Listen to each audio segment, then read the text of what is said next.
수백 종의 공룡이 지구를 돌아다녔고 연구자들은 거의 2주마다 새로운 종을 발견하는 시대에 항상 티라노사우루스, 스테고사우루스, 스피노사우루스 및 기타 유명한 공룡만을 고집한 것은 불공평합니다. 이 공룡들은 이미 영화와 인터넷에서 빛을 발할 기회를 누렸어요. 이제 아무도 이야기하지 않는 공룡들을 알아볼게요.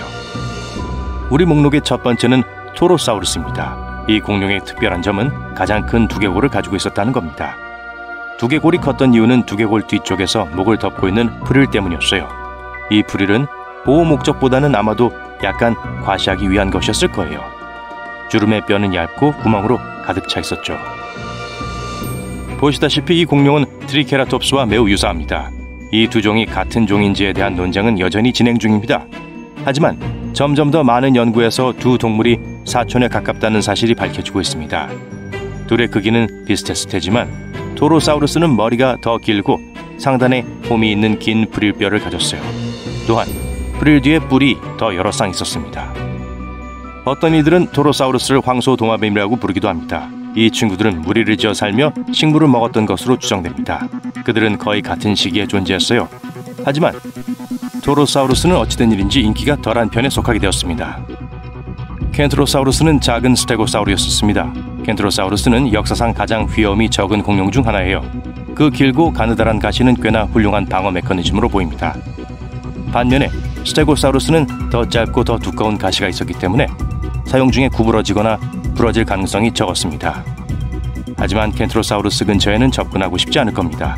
꼬리로 큰 반원을 그리며 휘두르면 사람의 두개골을 부러뜨릴 만큼 강한 힘으로 부딪혔을 거니까요. 한 과학자는 이 공룡의 화석을 스캔하여 골격의 컴퓨터 모델을 만들었습니다.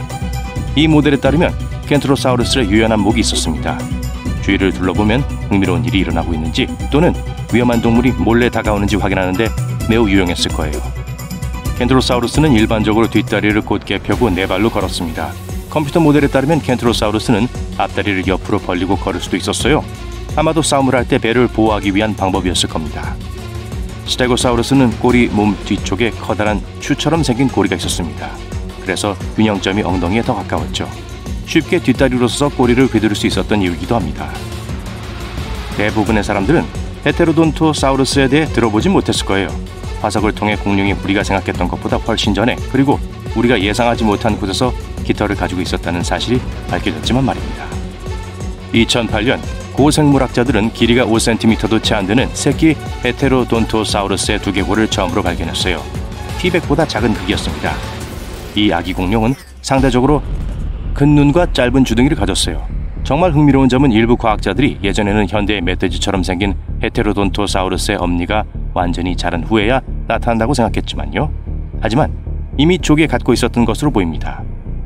헤테로돈토사우루스는 5개의 손가락이 있었는데 그중 2개가 서로 맞닿을 수 있었습니다. 헤테로돈토사우루스가 식물과 고기를 모두 먹었다는 점을 고려하면 좋은 도구였죠. 인간은 물기 위한 이빨, 씹기 위한 이빨, 송곳니 등 다양한 종류의 이빨을 가지고 있습니다. 하지만 대부분의 파충류는 한 종류의 이빨을 가졌어요. 헤테로돈토사우루스는 특별했어요. 3가지 종류의 이빨을 가졌기 때문인데요. 작은 말뚝 모양의 이빨, 송곳니를 닮은 큰 이빨, 그리고 절단 작업을 하는 사각형 모양의 이빨이 있었습니다. 과학자들은 어떻게 이 동물이 이렇게 다양한 종류의 이빨을 사용했는지는 확실하지 않습니다. 아마도 뿌리를 파내거나 흰개미 둥지에 침입하거나 위험한 동물로부터 자신을 방어하기 위해서였을 겁니다. 이제 이 이름을 따라 말해보세요. 시타코사우루스. 당시에는 꽤 흔한 공룡이었지만 여전히 인기를 얻지 못했죠. 과학자들은 이 공룡이 어렸을 때 팔이 길고 다리가 짧았기 때문에 아마도 기어다녔을 것이라는 사실을 알아냈어요. 하지만 나이가 들면서 4살에서 6살 사이에 뒷다리가 훨씬 빨리 자라기 시작했고 앞다리보다 훨씬 길어졌습니다. 그래서 나중에 더 이상 4발로 걷지 않고 2발로 걸었을 가능성이 높습니다. 과학자들은 이 생물 중 하나의 뱃속에서 자갈을 발견했습니다. 이것은 이 동물이 먹은 것을 소화하는데 어려움을 겪었거나 음식을 잘 씹지 않았음을 보여줍니다. 부리가 매우 친숙하게 생겼기 때문에 앵무새의 도마뱀이라는 별명을 얻었어요. 이 도마뱀의 부리는 매우 강해서 어떤 사람들은 이 부리를 이용해 단단한 견과류와 씨앗을 부수고 여러 뱃속의 자갈이 소화를 돕기 전에 으깨서 먹었다고 믿었습니다.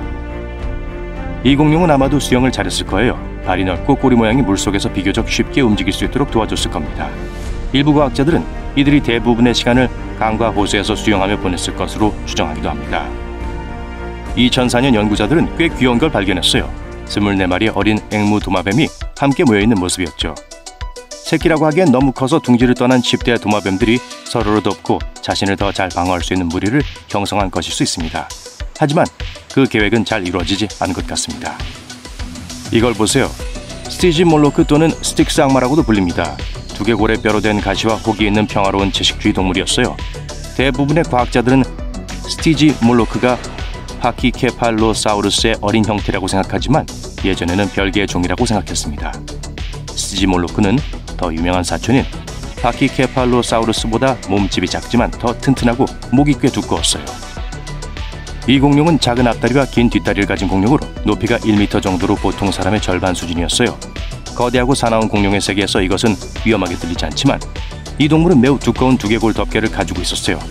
자신을 방어하는 가장 강력한 도구는 아니었을지도 모르지만 아마도 같은 종의 라이벌과 싸울 때 도움이 되었을 거예요. 아마도 짝을 얻기 위해 라이벌을 머리로 박았을 겁니다. 하지만 이 라이벌들은 이 공룡을 노렸을 포식자들에 비하면 식은 죽 먹기였어요. 왜냐하면 이 공룡은 티렉스와 동시대에 살았거든요. 누군가 공룡을 상상해보라고 하면 아마 수자우사우루스를 떠올리진 않을 거예요. 마치 무작위로 다른 동물의 조각을 조합하여 친구들에게 이것이 정말 지구를 돌아다녔던 진짜 동물이라고 믿게 만들려는 것처럼 보여요. 하지만 실제로는 앞다리에 거대한 날카로운 발톱이 있고 몸집이 크고 목이 길며 머리가 작은 공룡이에요. 발톱 때문에 겁먹지 마세요. 이 동물은 초식동물이기 때문에 다른 동물을 쫓아다니진 않았어요. 하지만 이 발톱은 침입자나 포식자로부터 동물을 보호할 수 있습니다. 이 동물의 완전한 과학적 이름은 중국 스저우에서 서식하는 거대한 나무늘보 같은 파충류를 모사합니다. 평균적인 자동차만큼 무섭고 컸습니다. 이 동물은 자신이 속한 테리지노사우루스 그룹에서 가장 크고 가장 오래된 구성원 중 하나였습니다. 1억 5천만 년 전에 살았죠. 아니요, 전 그때 없었습니다. 처음에는 이 괴상하게 생긴 공룡과 어떤 동물이 관련이 있는지 알기 어려웠어요. 하지만 90년대 과학자들은 육식 공룡과 비슷한 식물을 먹는 변형된 수각류라는 결론을 내렸습니다. 그들은 또한 깃털과 작은 날개를 가지고 있었을 가능성이 높습니다. 매우 큰 칠면조처럼요.